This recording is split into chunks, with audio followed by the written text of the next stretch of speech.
depois que eu virei blogueirinha, eu não quero fazer mais nada. Então, aqui pelo livro de vocês, né, gente, seguindo aqui, tá? São os slides, tá? Mas tá tudo lá no livro de vocês. Paulo. Então, continuando aqui, gente.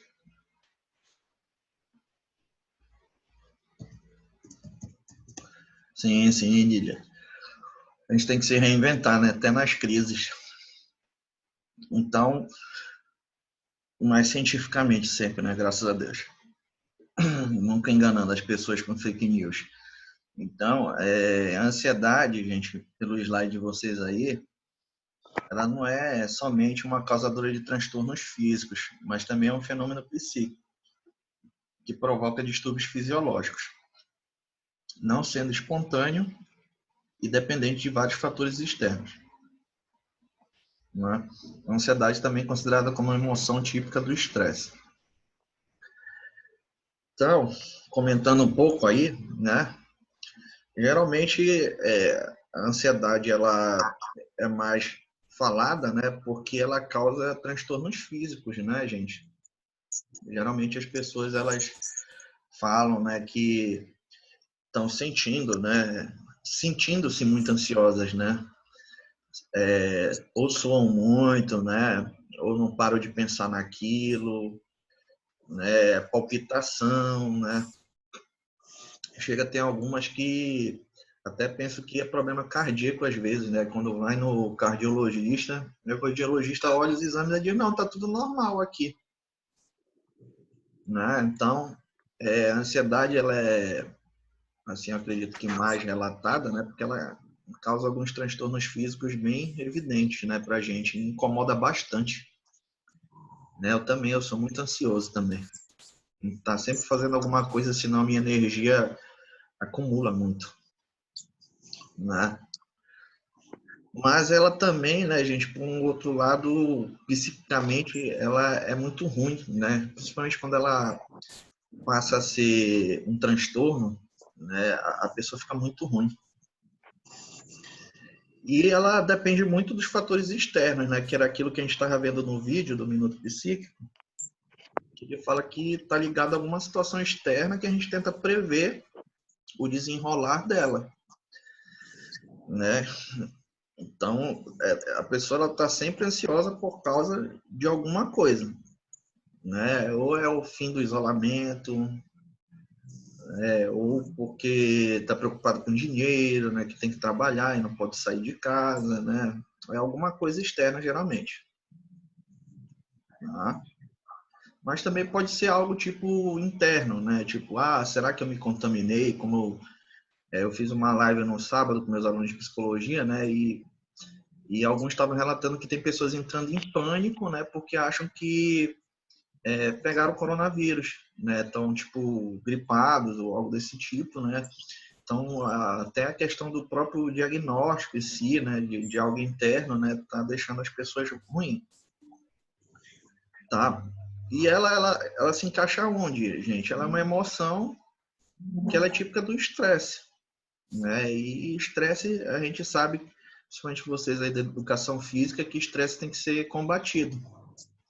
Né? Você não pode ficar à mercê do estresse, né? Então, se também o estresse é combatido, a ansiedade tem que ser combatida. Vou passar aqui. E aí ele vai puxar um pouco para o lado do esporte, né? Mas a gente pode estar falando também sobre essa questão de isolamento. Aí ele vai dizer que o nível de ansiedade dos esportistas deve ser conhecido e analisado para se ter um melhoramento dos seus comportamentos. Então, cada um de nós, né, a gente vai reagir de maneira diferente.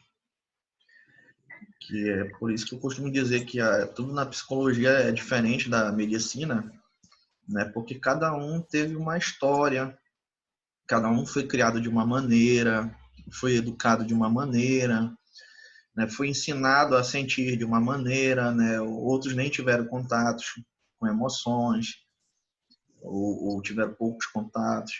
Então, o certo é que isso, né, esses níveis aí eles vão variar de pessoa para pessoa. É muito subjetivo, como a gente diz dentro da psicologia, né? Então, é por isso que a gente tem que aprender a avaliar isso, né, nos atletas que a gente vai treinar, nas pessoas que a gente vai passar uma dieta, né? A gente tem que conhecer um pouco dessa pessoa. Não é só chegar, né, e passar o exercício ou então passar a dieta, né? A pessoa, profissionais como vocês, tem que estar atento a esses níveis aí, né, psicológicos, como a gente já vem discutindo dentro de sala de aula, tá?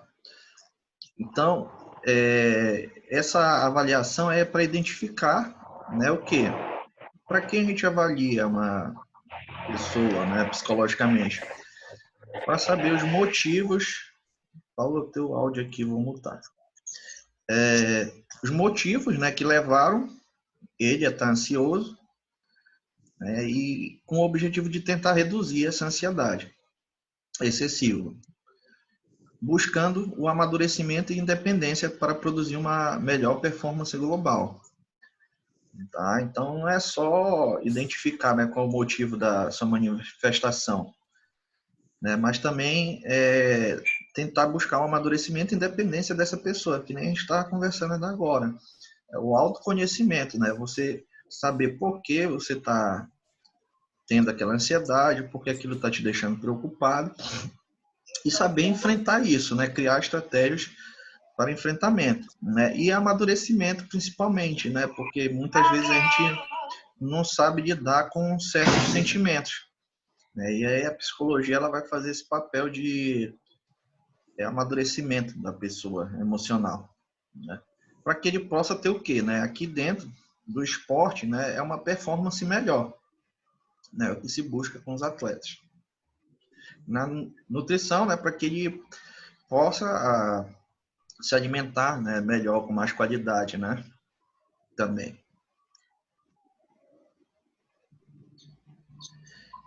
Então, olha lá, aí vai dizer que a ansiedade, ela representa uma reação emocional em virtude de estímulos físicos ou psíquicos, percebidos como perigosos, prejudiciais e frustrantes. Ela está associada a sentimentos de apreensão, nervosismo, preocupação e medo. Só mutar aqui os áudios que tá vazando aqui, tá atrapalhando. Mas vocês podem falar normalmente, tá? Quando quiser. Então, foi aquilo que a gente viu no vídeo, ó.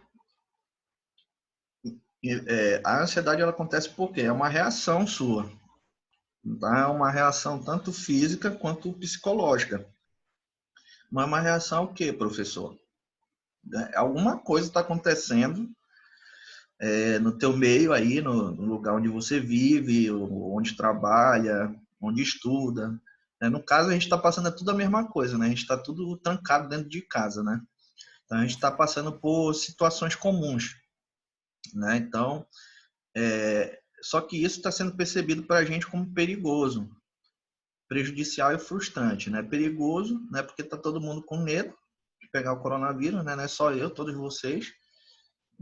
É prejudicial, porque é isso que é o tema da aula de hoje. E aprender a desenhar é bacana, né?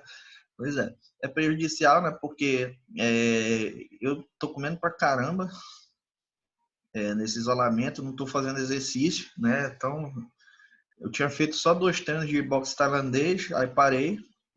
Aí lá foi todo o meu condicionamento, né? Que eu já não tinha. E frustrante, né? Frustrante. Você fica sem saber o que fazer diante de uma situação dessa, né? Porque você não pode sair, você não pode fazer exercício, você, né, come besteira. Então, isso vai enchendo o nosso saco, né? Como a gente costuma dizer no normal. Quais são os sentimentos, gente, que a pessoa tem da ansiedade, né? Seria apreensão, nervosismo, preocupação e medo, né? Esses são os principais sentimentos que estão ligados, né? À ansiedade. A apreensão, né? Aquela pessoa que fica, né, sempre esperando que algo vá acontecer, né? Aquela pessoa que ela tá assim, né? Toda hora, né?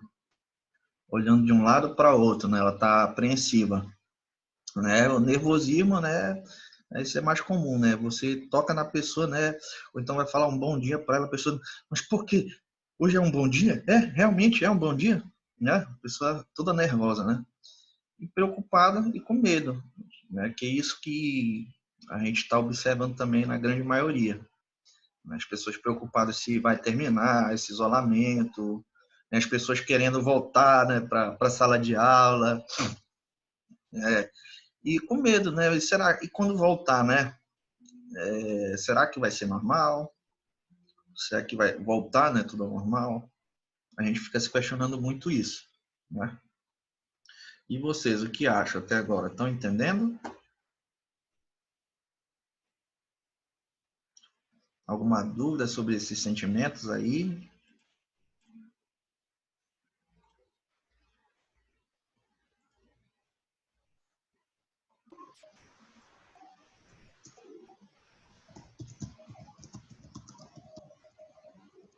Alguma colocação também? Fica à vontade.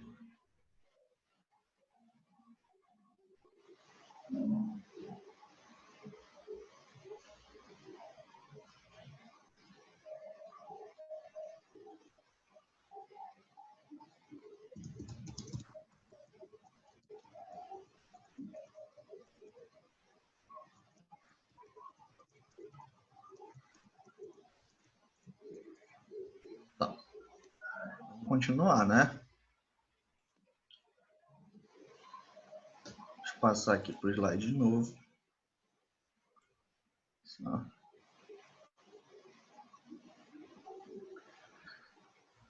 Mas aí vem a grande pergunta, né, gente? A ansiedade ela é só ruim? O que vocês acham, né? Bora fazer uma discussãozinha aqui. A ansiedade ela é somente ruim, negativa para a gente, ou ela tem alguma coisa de positiva nela? O que vocês acham? Principalmente nesses dias aí.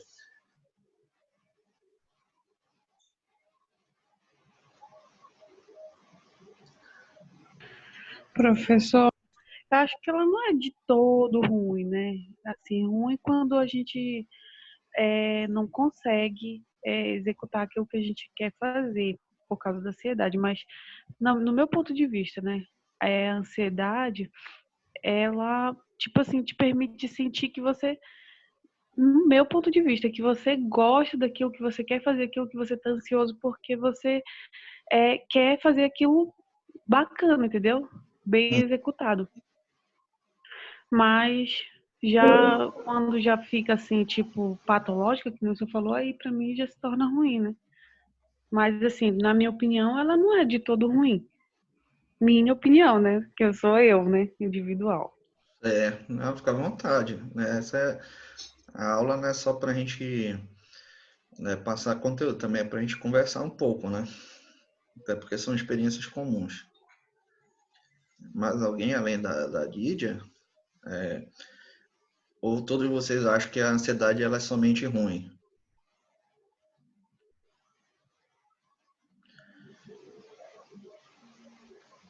Então, né, gente, é bem mais ou menos como a Lídia falou.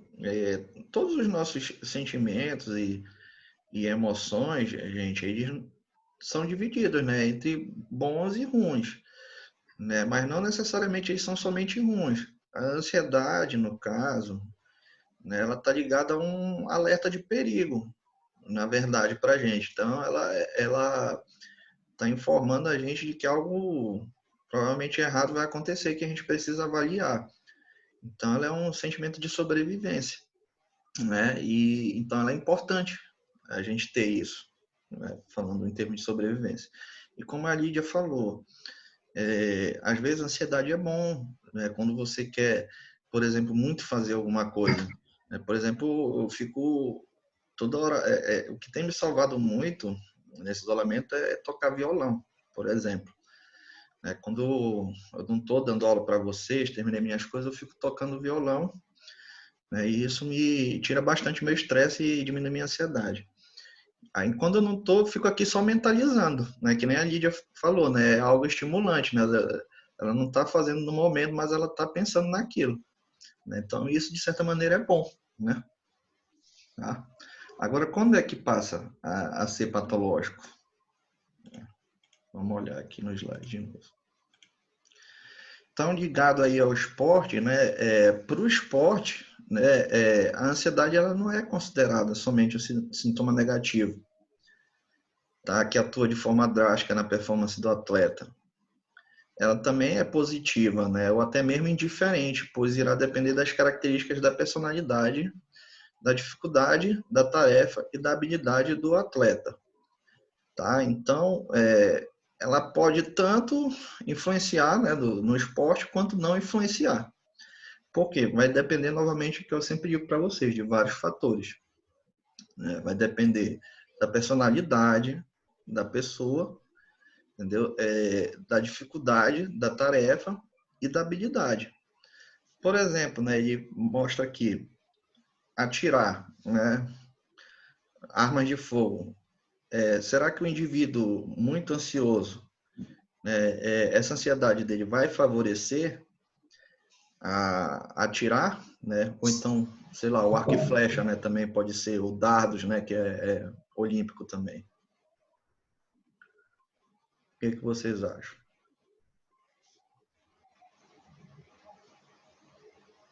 No caso aqui, ele coloca como não favorável, né?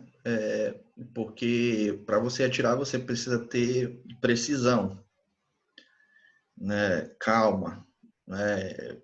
Eu não sei atirar, mas meu sogro tem armas, né? Ele fala até que a sua própria respiração, né? No momento que você atira, você tem que prender a respiração, né? Então, de repente, a ansiedade ela não é muito favorável, né? Num esporte como esse, né? Ou então até para um, digamos assim, um policial, né? Se ele for usar uma arma, né?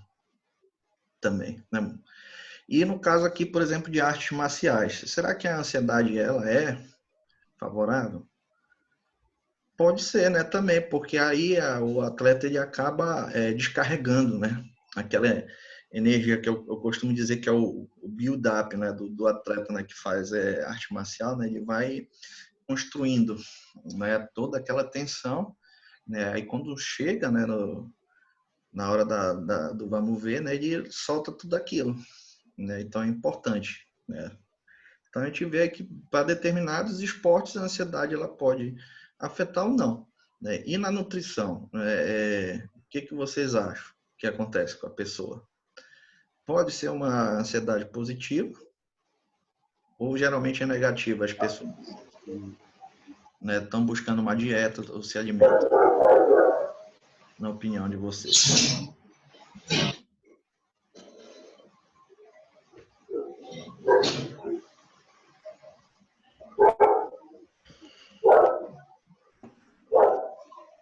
Que nojento.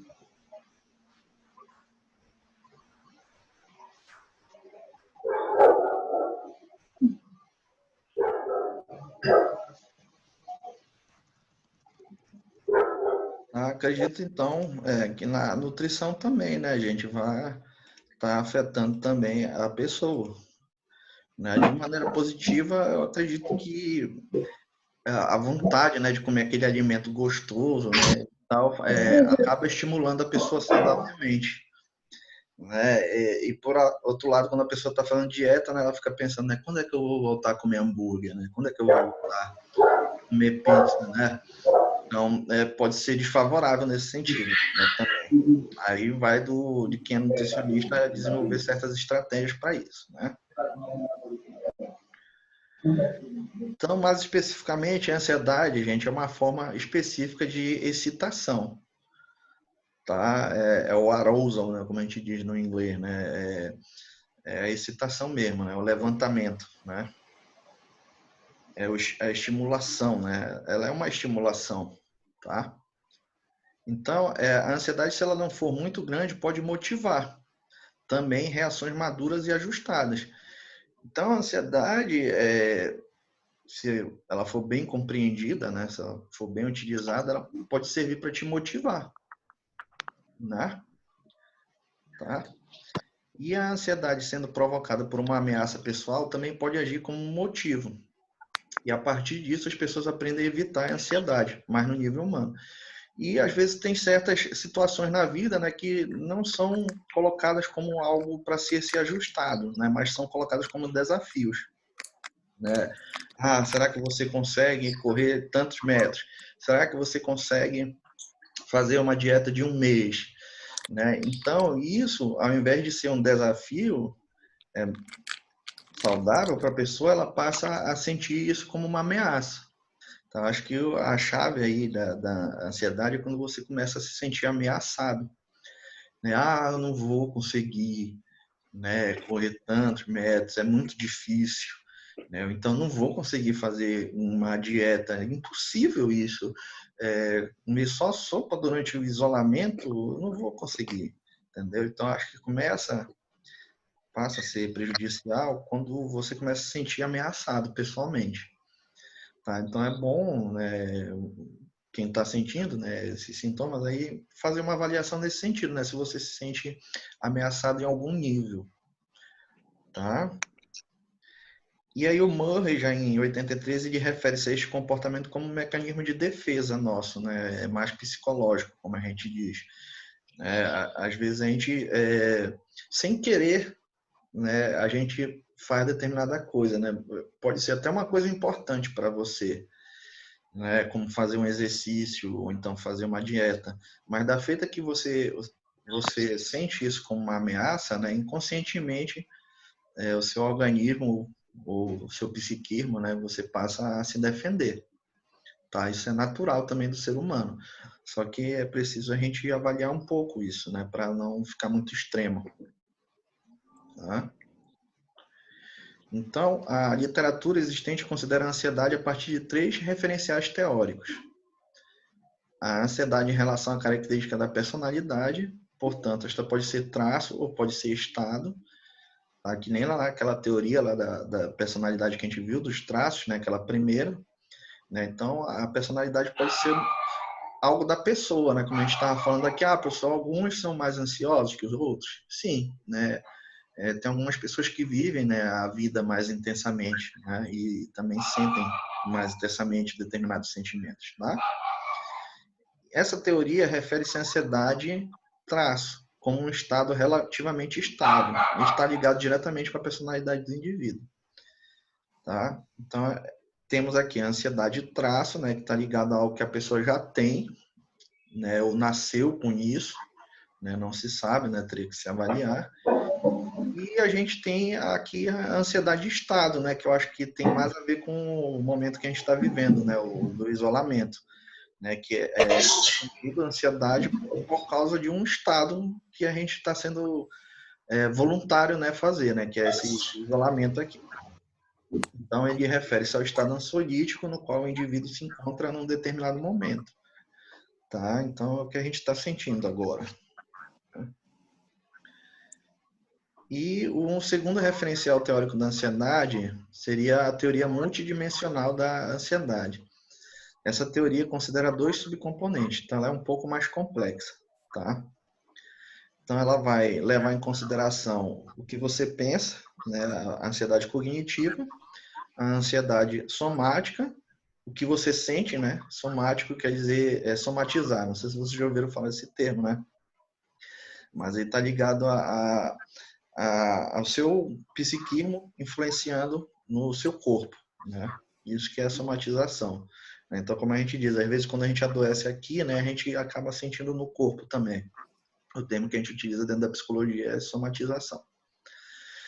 Então, a ansiedade cognitiva é um componente mental causado pela expectativa negativa em relação ao sucesso ou autoavaliação negativa. Então, era aquilo que a gente estava falando, né?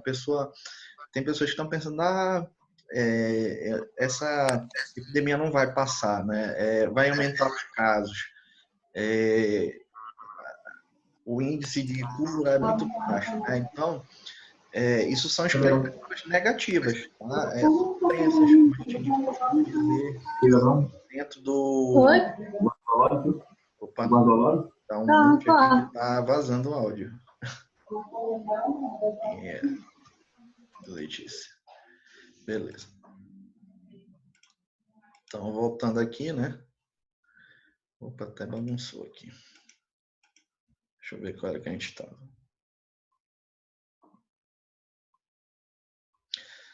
Tá, esse aqui. Então, né, tá ligado a isso. A crenças, né? Que é o que a gente costuma falar muito no consultório. Às vezes a pessoa, ela chega no consultório com determinada crença, né? Olha, não dá nada certo na minha vida. A pessoa chega. Não adianta nem eu me esforçar, nem eu fazer alguma coisa que não dá nada certo na minha vida. Então, o que é isso? É uma crença que ela teve, né, baseada em experiências passadas dela, né? Então, isso ela pode deixar como cristalizado, né, na cabeça dela e não mudar. E isso pode prejudicar ela. Tá? Então, essa ansiedade cognitiva ela está ligada a isso, a essa expectativa negativa, né, em relação ao sucesso ou uma autoavaliação negativa que a gente faz. Já a ansiedade somática é um efeito fisiológico da ansiedade, que é diretamente relacionado com a excitação autonômica. Tá? Então, a parte somática é o que a gente sente, né? A boca seca, suor, nervoso, coração batendo, né? Então, essa é a parte somática que a gente diz. Já esse terceiro paradigma, ele utiliza a teoria da catástrofe, seguindo o modelo tridimensional, que interage a ansiedade cognitiva, somática com a performance. Então, são modelos que eles vão ficando mais complexos. Então, esse aqui já vai ligar a parte cognitiva, a parte somática, junto com o desempenho desse atleta. Então, é bem mais complexo de avaliar. Esses autores aqui, Pitts e McClure, eles vão dizer que sintomas de ansiedade podem ocorrer em pessoas normais, debaixo de estresse e uma consequente produção de lactato. Então, como a gente viu, tem a ansiedade que ela é normal, tá? E a ansiedade patológica. Agora, a gente poderia dizer que desse momento que a gente está vivendo, a ansiedade que a gente está passando, ela é normal ou patológica? O que vocês pensam? Então, tem sido hipotetizado também que a produção de lactato durante o exercício pode ser um possível mecanismo responsável para a ausência de uma resposta ansiolítica para o exercício de resistência. Tá? Então, esse lactato aí, vamos dar uma verificada aqui. Lactato. É o ácido lático, aquilo que a gente tinha falado. Acho que uma vez em sala de aula. Então, o que é esse lactato, gente? Lactato é a forma ionizada do ácido lático, produzido principalmente pelos músculos, glóbulos vermelhos e células cerebrais, durante a produção de energia. Deixa eu só mostrar aqui a página. Durante a produção de energia anaeróbica. Em condições normais, a concentração no sangue humano é baixa.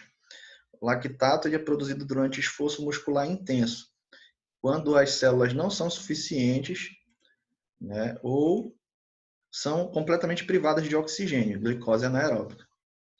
A dosagem de lactato é realizada em pacientes com sinal de hipóxia, dor abdominal, dispneia, sudorese e em casos de isquemia, choque, insuficiência hepática grave, hipertemia maligna, sepse, convulsões, além de ser uma ferramenta de exploração para diabetes, infarto do miocárdio ou insuficiência renal.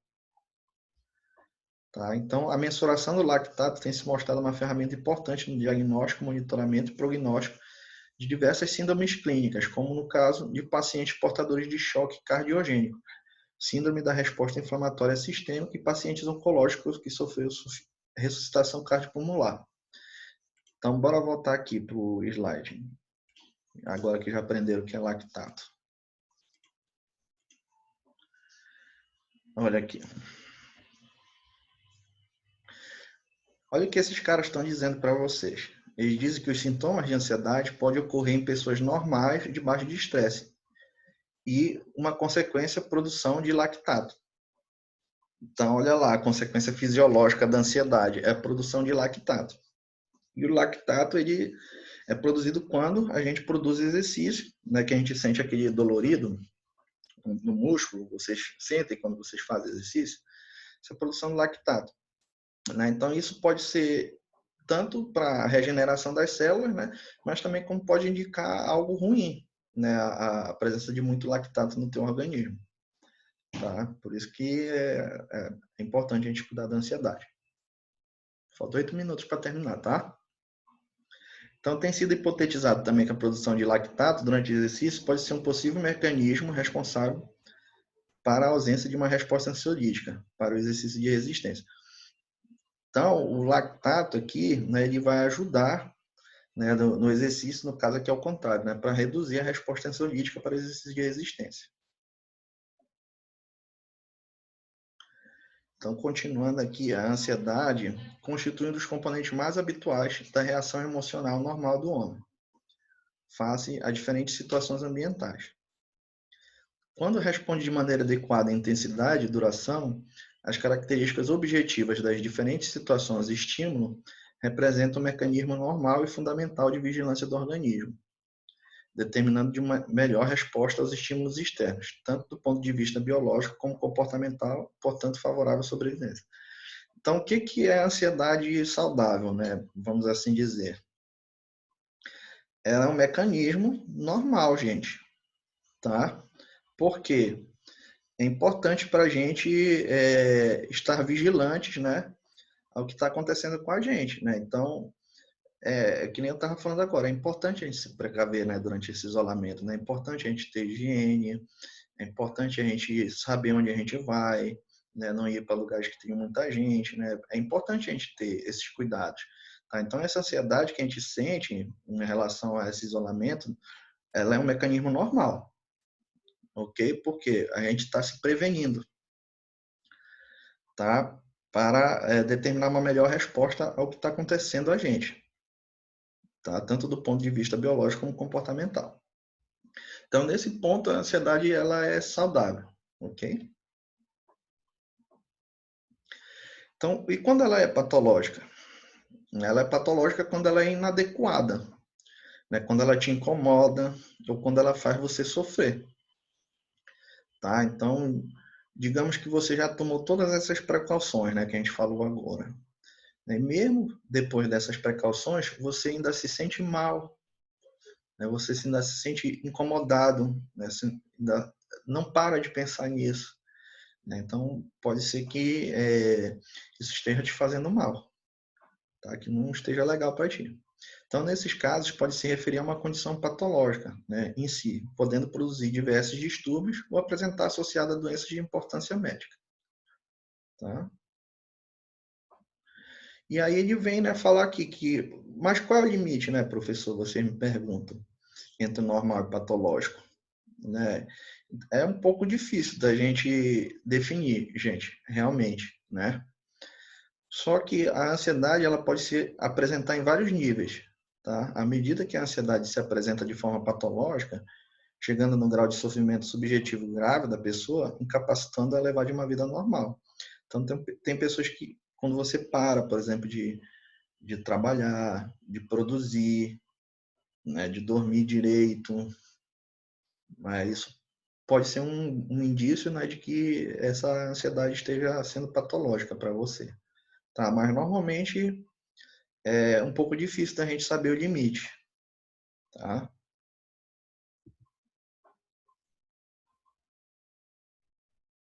Aí ele traz aqui alguns critérios para a gente distinguir o que é normal e patológico. Tá? Aqui está a intensidade, frequência e duração da ansiedade. Então, se é uma coisa assim que, por exemplo, que nem a gente falou agora, você já higienizou sua casa, já está andando em poucos lugares, está fazendo tudo o possível, né, para se proteger, né, no isolamento. Se diante de todas essas precauções você se sente bem, né, parou a sua ansiedade, então está no nível normal, né? Agora, se isso ainda persiste, né, durante todos os dias e até assim já por mais de uma semana, né, pode ser que seja um pouco preocupante, tá? A proporção entre a gravidade da situação, o objetivo e a resposta ansiosa do indivíduo. Tá? Isso aqui é um pouco difícil de medir agora, porque o que a gente está passando é uma situação grave, né?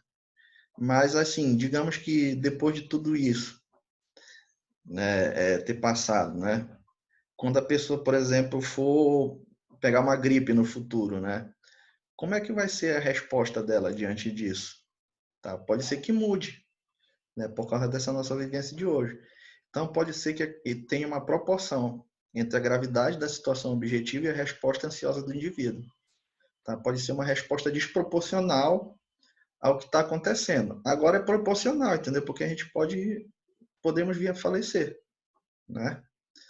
Mas e no futuro, quando tiver passado essa epidemia, né? Quando a pessoa pegar uma gripe normal, né? E sentir que vai morrer, né? Pode ser um pouco grave. E o grau de sofrimento, né, gente? Que a gente sempre fala dentro da psicologia, a gente não pode ignorar o grau de sofrimento da pessoa, né? A gente não pode dizer que é uma frescura da pessoa, né? Se a pessoa diz que ela realmente está sofrendo, né? A gente, enquanto psicólogo, a gente tem que levar a sério a pessoa, né? E o grau de comprometimento da liberdade e da capacidade funcional psicossocial do indivíduo, né? Que é quando a pessoa para, né? E deixa de fazer as coisas por conta de uma ansiedade, por conta de uma depressão e etc. E, Né? professor, a Poxa, ansiedade pode estar ligada com a depressão? Pode se juntar? pode. Na verdade, Shelley, até o diagnóstico, às vezes, da ansiedade, ela é difícil, porque as pessoas, elas, às vezes, elas ficam ansiosas demais, né? E aí, como não passa, elas deprimem. Aí pode acontecer as duas coisas ao mesmo tempo sem a gente estar percebendo, né? Por isso que é difícil de diagnosticar. Que eu acho que, assim, igual essa pandemia que está tendo, eu acho que nós vamos ter muito casos de pessoas depressivas depois de que passar essa situação toda. Tem algumas pessoas que já estão me Por vários procurando motivos. por causa disso. Por vários motivos, sabe? Financeiros, por percas de parentes sem se despedir, sem nada. Eu Hum, acho que vai ser muito agressivo. É isso que eu A estou gente vê as pensando também. situações. A minha preocupação não é nem o que a gente está vivendo agora, é o depois, assim, que eu fico preocupado. Como é que as As pessoas vão... consequências que vão Ah, vir, eu penso né? nisso também. Uhum. Vai ser bem preocupante. As pessoas não param para pensar no futuro, que é o futuro que vai ser feio. Eu Porque acho. é, vai depender muito de como a pessoa encarar, né? Mas eu fico preocupado, assim, de como quando a gente sair, né? Porque agora tá todo mundo passando pela mesma coisa, então ninguém está conseguindo raciocinar Isso, direito, né? Mas depois, quando passar, né? Ah, pode sair para a rua, tá tudo ok, não sei o que, aí a gente vai ver as consequências maiores, né? com certeza. Tá terminando aqui a segunda parte, aí eu vou só converter o vídeo para passar lá para o pessoal do canal. Aí, na volta, a gente vai falar um pouquinho sobre a ideia do trabalho que eu tinha que falar para você, né? Que era uma ideia mais ou menos da gente montar. Eu pensando em mim, eu estou sem fazer exercício um tempão, sem me alimentar direito um tempão. Então, eu queria que vocês montassem um treino para eu fazer num lugar fechado, né? E uma alimentação qualquer, né? Mas a gente vai conversar agora